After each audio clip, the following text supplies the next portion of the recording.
Okay, mami, ayan. Ano ang birthday wish mo para kay Stella? Ayan.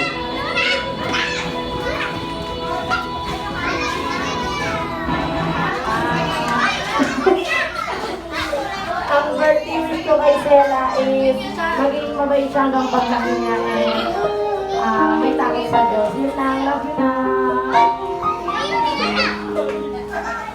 O, ba't naman si Lola Estela? Lola Estela, ano ang birthday wish mo para kay Stella?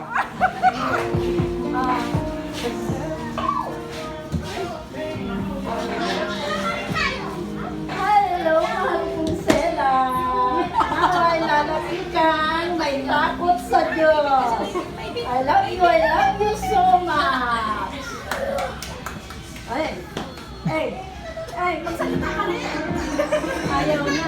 Happy birthday, Stella! At maraming salamat sa lahat na pumunta ngayon sa first birthday ni Stella. Thank you very much. Ayan, nakakalimutan sabihin